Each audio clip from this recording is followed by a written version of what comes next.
Erin Patterson, after a long trial, during which you gave evidence that the poisoning of your 4 lunch guests on the 29th of July was an accident, the jury found you guilty of 3 counts of murder and 1 count of attempted murder.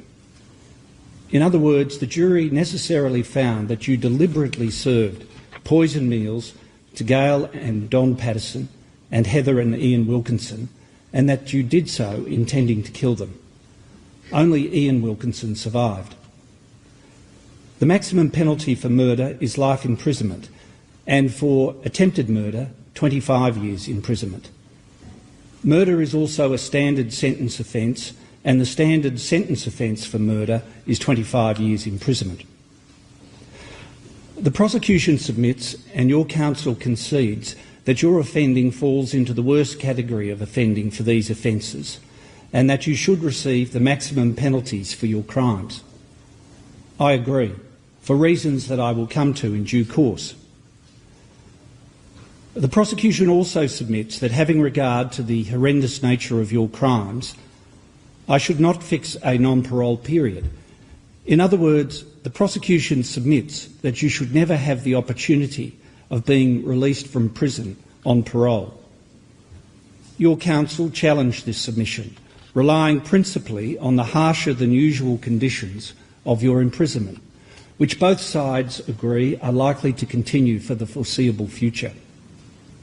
Whether or not to fix a non-parole period is the main dispute which I have to determine. These sentencing reasons consist of 4 parts. First, the circumstances of the offences. Second, your circumstances. Third, relevant sentencing law. And fourth, the actual sentences. It is convenient at this stage to mention one aspect of sentencing law. Where the prosecution alleges circumstances that aggravate your offending, the prosecution must prove those circumstances beyond reasonable doubt. Where the defence alleges circumstances of mitigation, the defence must prove those circumstances on the balance of probabilities. Just before I turn to the circumstances of your offences, I note that at your trial the prosecution conceded that they could not prove motive. As is standard, I directed the jury that the prosecution did not have to prove motive, only the elements of the offences, and that, quote, some murders occur for no apparent reason. The motives for such murders may only ever be known to the offenders. Clearly, the jury was satisfied beyond reasonable doubt that you committed the alleged offences. Only you know why you committed them. I will not be speculating about that matter. I will begin my discussion of the circumstances of your offences with the fact that you were familiar with the iNaturalist website from at least May 2022. That is a website on which people can post and view sightings of death-cap mushrooms, amongst other things. On the 28th of May 2022, you accessed the iNaturalist website and navigated to its worldwide map in relation to sightings of death-cap mushrooms. Using that map, you accessed information concerning the sighting of death-cap mushrooms in Moorabbin, a suburb of Melbourne. In late 22, a dispute arose between you and your estranged husband, Simon Patterson, regarding child support payments for your 2 young children who live with you. In December 22, you referred to that dispute in your communications with a Facebook Messenger group with whom you shared an interest in true crime. You were scathing in your remarks about both Simon and his parents, Don and Gail Patterson. Amongst other things, you derided your father-in-law's suggestion that you and Simon get together and pray for your children, commenting, quote, this family, I swear to fucking God. You called them, quote, a lost cause. You wondered whether they had, quote, any capacity for self-reflection at all. You said, quote, fuck 'em, and that you suspected the best thing you could do was, quote, just to forget about all of them and live your life. You accused Simon of, quote, gaslighting you, and Don and Gail of using, quote, weasel words. You called Simon, quote, a deadbeat, and wondered why Gail was not, quote, horrified by his stance regarding child support. According to your testimony at trial, and to a lesser extent Simon's testimony, the dispute over child support had resolved by early 23. On the 18th of April 23, one Christine McKenzie, a former poison specialist, was visiting her daughter in Lock, which is a small town about a 25-minute drive northwest of Leongatha, where you lived.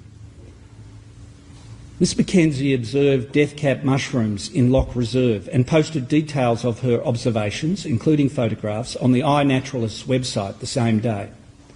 Ms McKenzie disposed of all the death cap mushrooms that she could find because of the danger she thought they posed, especially to young children.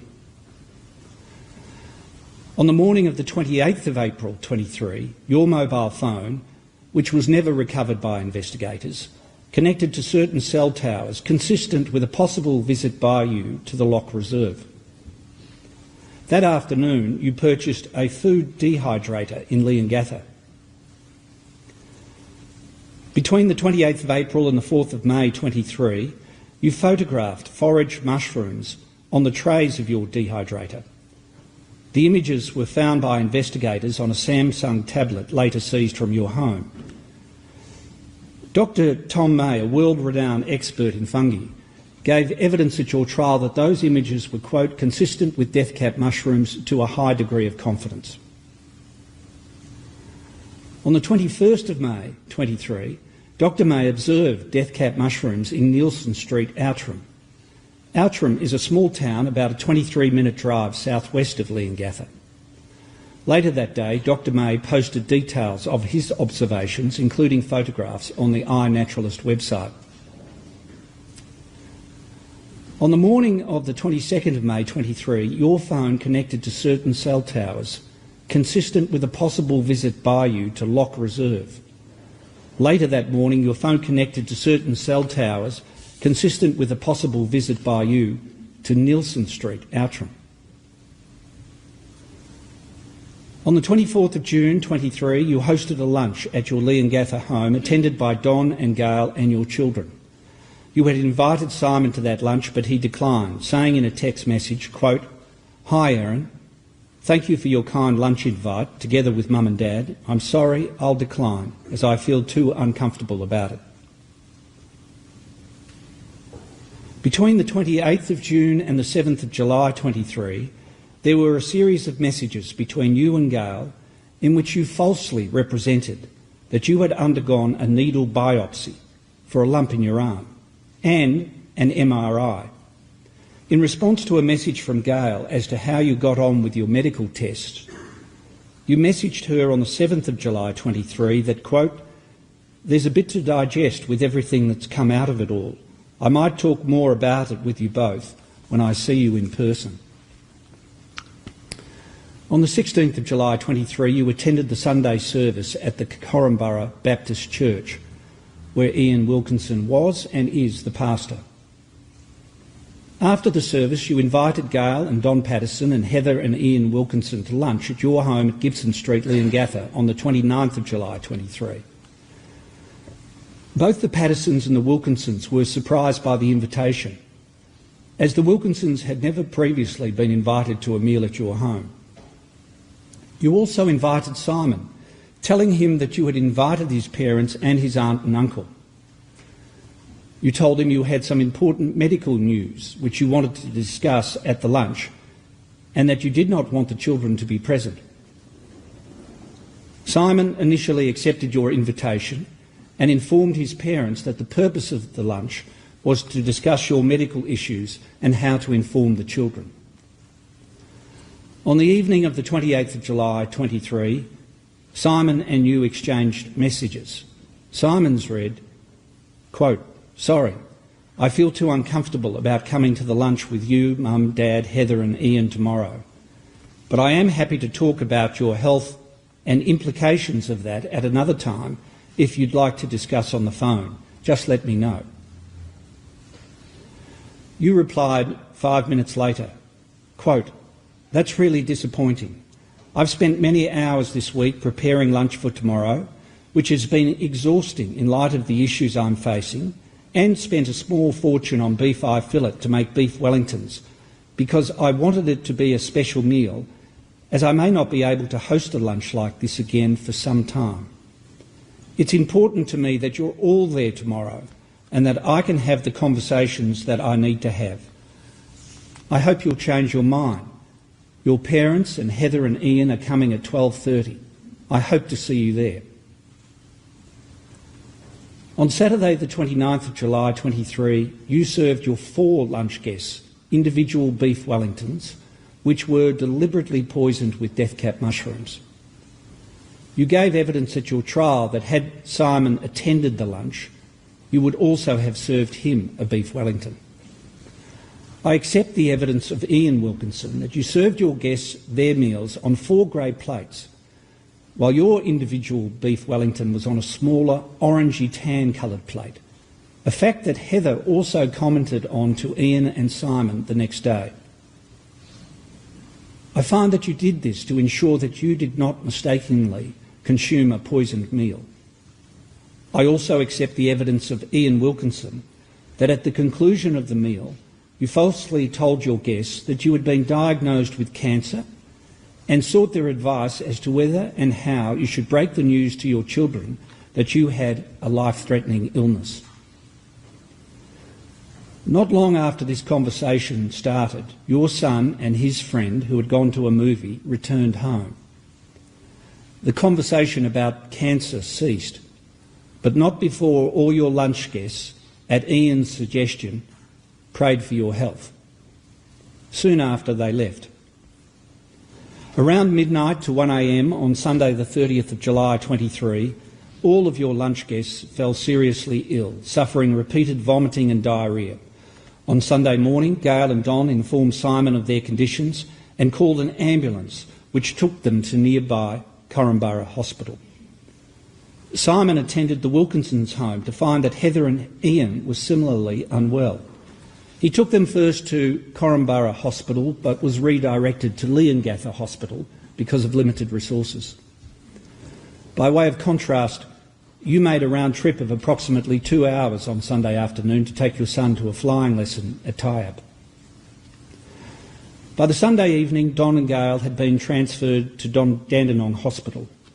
On the morning of Monday the 31st of July 23, Ian and Heather were also transferred to Dandenong Hospital. Later that day, Gail and Don were transferred to the Austin Hospital, as were Heather and Ian on Tuesday the 1st of August 23. All of them were experiencing advanced multiple organ failure. Having learned from Simon on the Sunday that your parents-in-law had been hospitalised, you attended Leongatha Hospital on the Monday, complaining of diarrhoea. You did not stay long. Shortly after a doctor indicated to you that death cap mushroom poisoning was suspected, you left, despite warnings by another doctor and nurse that your life was in danger. You returned over an hour and a half later. When you returned, you showed reluctance to receive treatment for suspected death cap mushroom poisoning and to organise a medical assessment for your children who were at school. Medical staff were urging you to have the children assessed because you claimed, falsely, that on the Sunday night you fed them the leftovers of the beef Wellingtons with the pastry and mushrooms scraped off. Eventually, you arranged with Simon to collect the children and bring them to hospital. On the Monday morning, police recovered beef Wellington remains from a bin outside your home, which were later found to contain death cap mushroom toxins. On the Monday afternoon, you were transferred to Monash Medical Centre in Clayton. Simon brought the children there. You and the children were kept in hospital overnight for observation. At both Leongatha Hospital and Monash Medical Centre, you were asked by various people, including doctors and representatives of the Health Department and the Child Protection Service, where you had sourced the mushrooms for the beef Wellingtons. You said you had purchased some fresh mushrooms at Woolworths and some dried mushrooms from an Asian grocery. You were vague about the location of the Asian grocery, claiming you had purchased the dried mushrooms several months before and that the shop could have been in one of a number of suburbs that fall within the boundaries of the city of Monash. You denied having foraged for mushrooms, a lie repeated in your recorded police interview on the 5th of August 23. At your trial, you maintained the story about having sourced some of the mushrooms from an Asian grocery, but testified that in May and June of 23, you had foraged for edible mushrooms in various places, including the Corumburra Botanical Gardens. You testified that you had dehydrated these mushrooms and put them in a container which contained the dried mushrooms from the Asian grocery, and that you used the dried mushrooms in that container along with the fresh mushrooms from Woolworths in the beef Wellingtons. You testified that in this way, death-cap mushrooms must have accidentally found their way into the meals served to your lunch guests. The jury rejected this elaborate explanation. They found that you deliberately poisoned the meals of your lunch guests. I am satisfied that your vague story about the Asian grocery was a lie. When you realised that the lie would not work because death-cap mushrooms cannot be cultivated commercially, and there were no other reports of people falling ill from mushrooms purchased at Asian groceries, you changed tack. You concocted the story you told the jury about foraged mushrooms ending up in the container with the Asian grocery mushrooms and then accidentally ending up in the beef Wellingtons.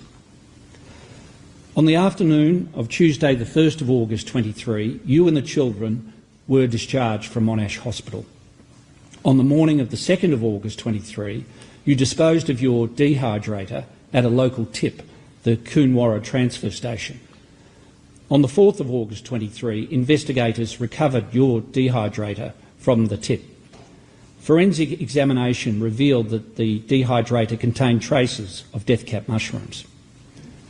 That same day, 4th of August 23, Heather Wilkinson, aged 66, and Gail Patterson, aged 70, died from death-cap mushroom poisoning. And Don Patterson, who was desperately ill, was given a liver transplant. On the 5th of August 23, the police executed a search warrant at your home. You handed over a dummy phone.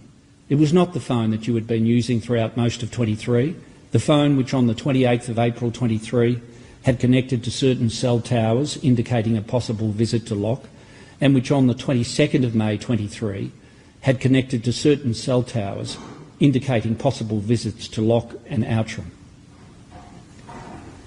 In your recorded interview following the search, you denied having foraged for mushrooms and denied owning a dehydrator.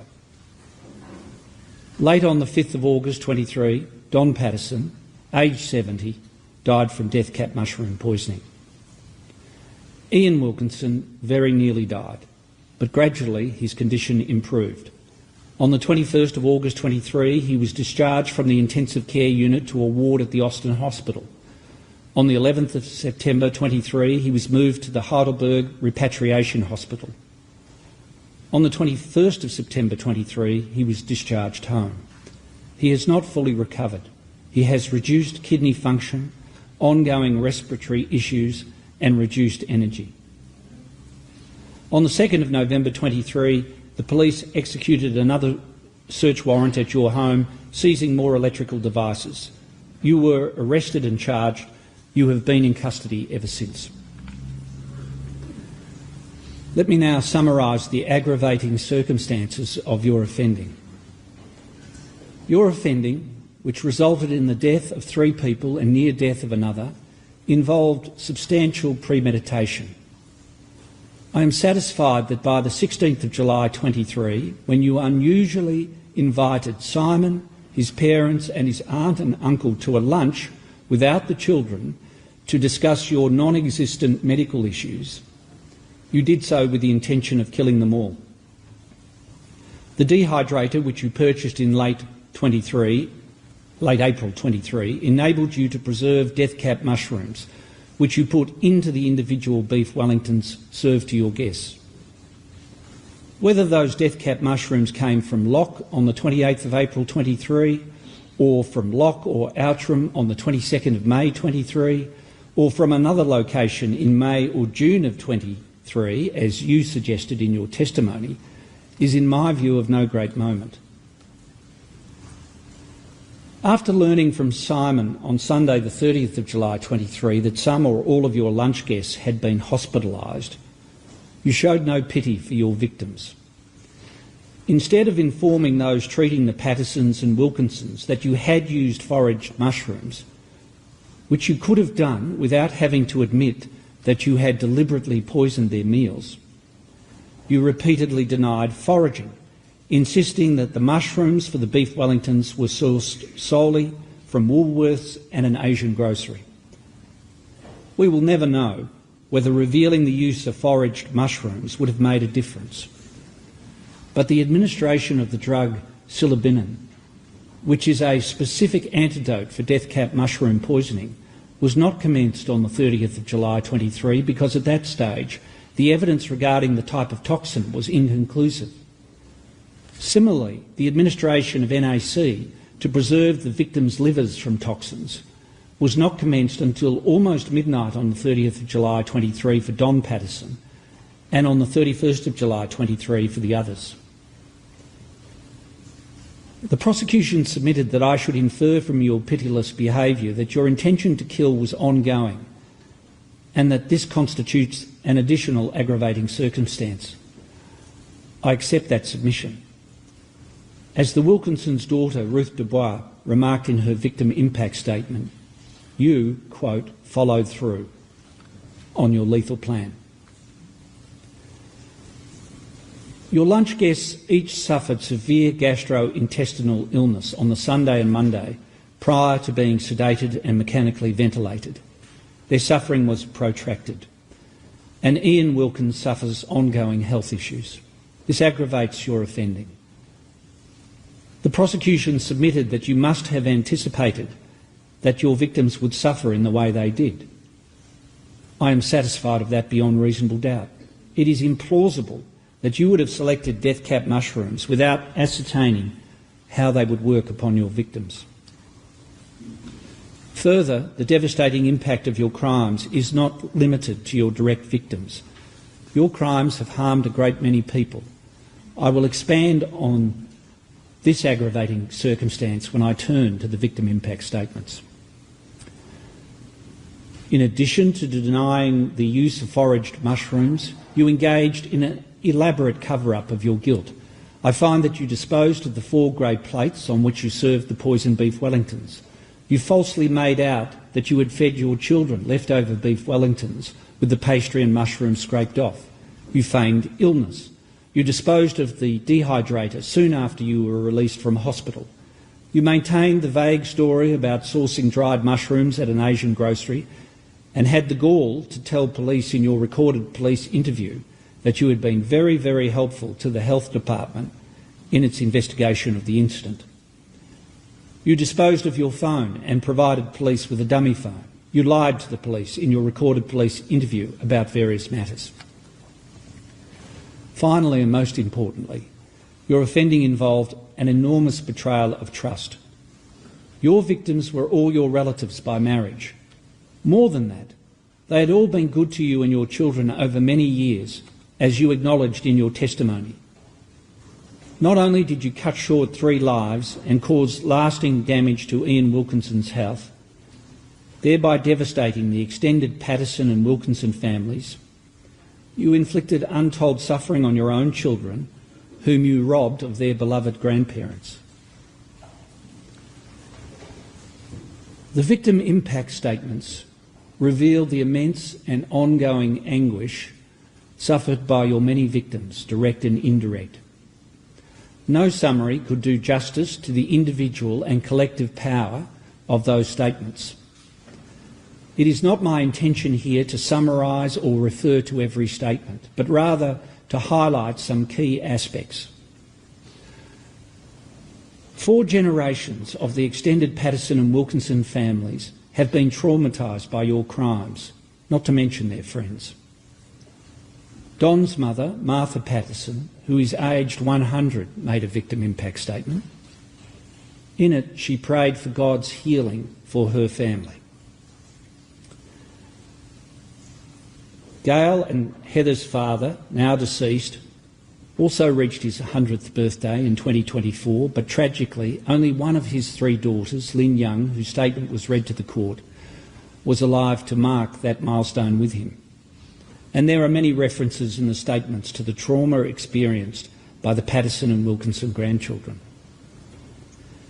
Many of your adult victims struggled not only with the loss of their loved ones and the terrible way they died, but with the distress, even guilt, at their own seeming inability to ease the suffering of those close to them. They keenly feel their limitations, and in particular, the impossibility of shielding the youngest from the incessant discussion of the case in the media, online, in public spaces, even in the schoolyard. Many also struggled to cope with work and studies, and many have experienced additional financial burdens. There is, of course, great anger at the callousness of your actions. To take just one example, Ian Wilkinson's sister, Dorothy Dicker, questions, quote, how anyone could sit there and watch those four kind and caring people eat that meal. Your failure to exhibit any remorse pours salt into all the victims' wounds. The children of your direct victims speak of the distress of watching their parents suffer in hospital. For example, Don and Gail's son Matthew remarks, quote, watching my parents suffer in hospital from severe poisoning caused shock, grief and lasting trauma. Ian and Heather's son David remembers his mother being, quote, desperate for water, which she was not allowed by medical staff, and saying her, quote, insides were burning. David also mentions his father's tortured experience, quote, black lips, gaunt face, pained and serious expression. At your plea hearing, Ian Wilkinson memorably read his victim impact statement to the court. Amongst other things, he humbly expressed his great admiration and love for his wife, Heather, and his concern for others, even you. He offered you forgiveness for what you did to him. Quote, in regards to the many harms done to me, I make an offer of forgiveness to Erin. I say harms done to me advisedly. I have no power or responsibility to forgive harms done to others. However, I encourage Erin to receive my offer of forgiveness for those harms done to me with full confession and repentance. I bear her no ill will. That offer of forgiveness presents you with an opportunity. You would do well to embrace it in the manner he suggests. In commenting on the unprecedented coverage of your case, Ian Wilkinson also made this point, quote, it's one of the distressing shortcomings of our society that so much attention is showered on those who do evil and so little on those who do good. Your lunch guests undoubtedly belong to that company of people among us who do good. The victim impact statements make it clear that each one of them, over many years, gave of themselves generously and made lasting contributions to many, many lives, and in Ian's case continues to make. All of them, inspired by their Christian faith, were deeply invested not only in their families but in their wider communities, as the statements from members of the Currumborough Baptist Church attest. A word that is used again and again in the statements to describe your crimes is, quote, senseless. But what also surfaces in the statements is hope and gratitude for the care shown by others. Don and Gail's daughter, Anna Terrington, writes, quote, we have to say goodbye, for now, to Mum and Dad and Heather. Don's brother Colin writes, quote, as Christians they were people of hope, and sharing that hope, my loss is not one marked by despair. Ruth Dubois expresses her great appreciation for the efforts made and compassion shown by the medical teams. Simon Patterson gives thanks, quote, for the incredibly strong, gentle, patient and caring support from friends, family, schools, our own church congregation, the wider church, colleagues, work clients, neighbours, police, government officers and our professional counsellors. We have experienced love in a special way since the murders. I will conclude my account of key aspects of the victim impact statements with what Don and Gail's son Matthew had to say about your betrayal of trust. Quote, Erin was embraced as part of the Patterson family. She was welcomed and treated with genuine love and respect in a way she did not appear to experience from her own family. Her actions represent a profound and devastating betrayal of the trust and love extended to her. Having regard to the aggravating circumstances of your offending and the victim impact statements, I have no hesitation in finding that your offending falls into the worst category for the offences of murder and attempted murder. As the case law makes clear, the fact that it is possible to imagine even worse instances of such offences does not refute that categorisation. The gravity of your offending warrants the imposition of the maximum penalties for your crimes. I turn then to your circumstances. The information I was provided about your personal history was minimal. Your counsel simply relied on the personal history you provided in your trial testimony. There were no psychiatric or psychological reports provided, no references from character witnesses. No doubt that approach to your plea hearing was based on your instructions, but it means the account of your personal history that I am about to give is limited. You were born in Adelaide on the 30th of September 1974, making you 48 years old at the time of your offending and 50 now. Your maiden name was Scudder. In 1977, your family relocated to Melbourne, residing in Hampton. In 2004, you and Simon Patterson met whilst you were both employed at Monash City Council. Simon told the jury that he was working there as a civil engineer and you were the RSPCA's representative on the council. By 2005, you and Simon were romantically involved. In 2006, your grandmother died, leaving you a substantial inheritance. Monies from her estate were distributed between 2007 and 2015. During those years, you would be generous with your money to Simon's siblings, providing large, no-interest loans to them and their spouses so that they could purchase their own homes. On the 2nd of June 2007, you and Simon married. You told the jury that your parents did not attend the wedding. They were holidaying in Russia. Soon after your marriage, you and Simon travelled around Australia and overseas for a few months before settling in Perth. Simon got a job working for an inner-city shire council. In 2009, when you were 34, your son was born. In April 2009, you and Simon set off with the baby to explore the top end of Australia. You reached Townsville in November 2009, at which point you parted company. You flew back to Perth. Simon drove back with the baby. You rented a cottage for you and the baby. Simon rented an on-site caravan close by. This was the first of many comparatively short-term separations.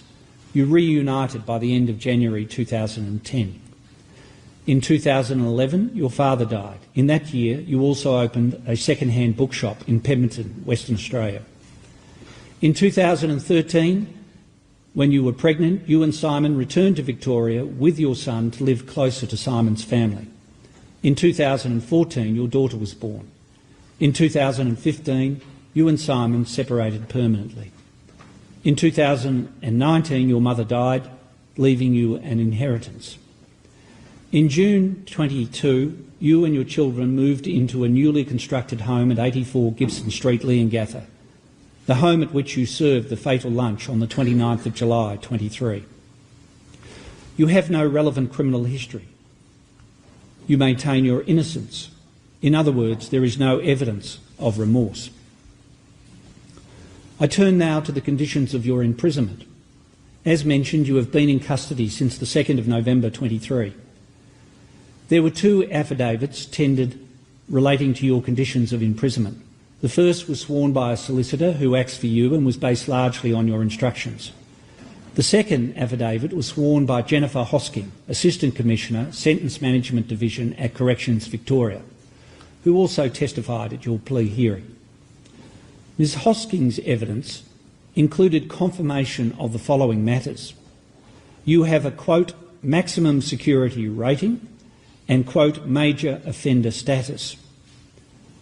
Because of the nature of your crimes and your notoriety, you have been assessed as being at significant risk from other prisoners. You have not been assessed as posing a risk to other prisoners. You have spent approximately 16 months of your 22 months at Dame Phyllis Frost Centre in a management unit called the Gordon Unit, and the rest of the time in a protection unit called the Murray Unit. A management unit is more restrictive than a protection unit. You have been in the Gordon Unit continuously for the last 15 months. The Gordon Unit has about 20 cells. You are not permitted to mix with the other women in the Gordon Unit. You have spent at least 22 hours in your cell every day that you have been in the Gordon Unit. There have been 16 days since November 24 where, because of lockdowns, you have been confined to your cell for the entire 24 hours per day. The maximum period that a prisoner in the Gordon Unit could have out of their cell on any given day is 4 hours, but, quote, that wouldn't happen very often. Your meals and medicine are currently delivered through a flap in your cell door. There is a small concrete yard, approximately 2 metres by 1.5 metres, which adjoins your cell, which, with permission, you may access for fresh air. If prisoners are using the larger exercise yard, which abuts your exercise yard, you may not use your small yard. During your time in the Gordon Unit, you have barely had any contact with other individuals. Permission is required for you to communicate with any other prisoner, which, according to your counsel, is complicated by the fact that you are not informed of the identities of the other prisoners in the Gordon Unit.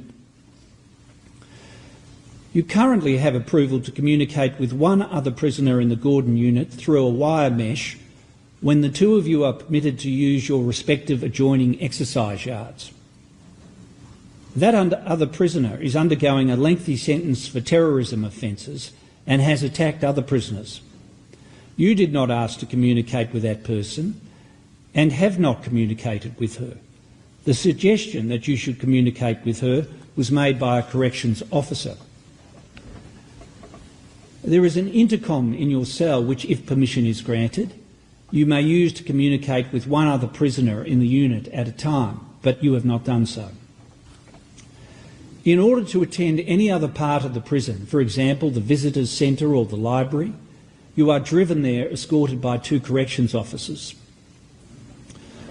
While, theoretically, prisoners in the Gordon Unit are able to access the prison library twice per week for 20 minutes at a time, you have not been able to do so because of staff shortages and a rule that you may not access the library if another is doing so. Consequently, you have only been able to access the library a handful of times during your time in the Gordon Unit. United Nations guidelines, known as the Bangkok Rules, provide that a prisoner should not be in separation for more than 15 days at a time, but you have now been in separation continuously for 15 months. There are 2 prisoners in the Gordon Unit who have been there in excess of 3 years. And whilst the primary principle in the placement of prisoners is to manage and place them in the least restrictive environment necessary to ensure the safety and security of the individual prisoner and other prisoners, the least restrictive environment can be very restrictive. As for your future conditions of imprisonment, whilst your placement in the Gordon Unit is reviewed monthly, Ms Hosking was unable to say whether you would ever be moved from the Gordon Unit. I infer that given the unprecedented media coverage of your case and the books, documentaries and TV series about you, which are all in the pipeline, you are likely to remain a notorious prisoner for many years to come, and as such remain at significant risk from other prisoners. I turn then to a number of relevant sentencing principles and rules. Section 5 of the Sentencing Act 1991 declares that the only purposes for which sentences may be imposed are just punishment, specific and general deterrence, rehabilitation, denunciation and protection of the community. I have had regard to all of these sentencing purposes in formulating my sentences, but rehabilitation has taken a back seat because of the gravity of your offending. Other provisions of the Sentencing Act that are of particular relevance to your case are as follows. Under Sections 6A to 6F, you fall to be sentenced as a serious violent offender in respect of the 3 murders, meaning that the protection of the community is the principal purpose for which the sentences on those counts must be imposed. Under Section 6F, your status as a serious violent offender must be entered in the court records. Section 11(1) provides relevantly that if a court sentences an offender to be imprisonment for the term of her natural life, the court must, as part of the sentence, fix a period during which the offender is not eligible to be released on parole, unless it considers that the nature of the offence makes the fixing of such a period inappropriate. Section 11A(4)(a) provides that where an offender is sentenced to life imprisonment, the sentencer must fix a non-parole period of at least 30 years, unless it is not in the interests of justice to do so. Is it inappropriate to fix a non-parole period? Would fixing a non-parole period be contrary to the interests of justice? As mentioned above, this is the main dispute that I have to determine. Sentencing case law establishes that, as a general rule, harsher than normal conditions of imprisonment will warrant mitigation of penalty. There is nothing about your conduct whilst in custody which might cast doubt on the application of that general rule. As Ms Hosking indicated, you are in a management unit to protect you from other prisoners, not vice versa, nor do you have any relevant criminal history. In their written submissions, the prosecution conceded that your conditions of imprisonment are more burdensome than for a mainstream prisoner, and that they are likely to remain so for the foreseeable future. The prosecution submitted that this is a, quote, relevant consideration for sentence. In oral submissions, the prosecution conceded that this consideration was not just relevant, but, quote, important and, quote, weighty, while still pressing for life imprisonment with no possibility of parole. You have effectively been held in continuous solitary confinement for the last 15 months, and at the very least, there is a substantial chance that for your protection, you will continue to be held in solitary confinement for years to come. The Court of Appeal in Yat against the King referred without criticism to the observation that, quote, the adverse health effects of solitary confinement are well established. I note too that Ms Hosking stated at the plea hearing that, quote, being separated has negative outcomes for people. We're very aware of that. The harsh prison conditions that you have experienced already and the likely prospect of solitary confinement for the foreseeable future are important and weighty considerations which should count for something in the sentencing exercise. In my view, the only scope for making them count is by the fixing of a non-parole period. In opposing the imposition of a non-parole period, the prosecution relied on the Queen against Colston, where the offender was sentenced to life imprisonment without a non-parole period for the savage murders of 3 people. But that case makes clear that, quote, where there is a substantial factor pointing towards clemency, as I consider your present and likely future conditions of imprisonment to be, the fixing of a non-parole period may be appropriate even for an offender who has committed multiple murders. Fixing a non-parole period is not to undervalue the horrendous nature of your offending. Your total effective sentence will be life imprisonment, and the period during which you will be ineligible for parole will be a very substantial one. Please stand.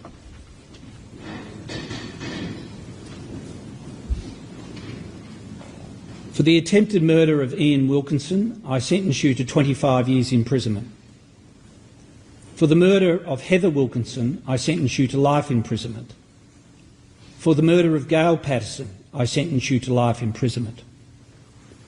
For the murder of Don Patterson, I sentence you to life imprisonment. All sentences are to be served concurrently. The total effective sentence is life imprisonment, and I fix a non-parole period of 33 years. I declare that you have served 676 days by way of pre-sentence detention. Finally, and by consent, I make the disposal order sought by the prosecution. Would you please remove Ms. Patterson?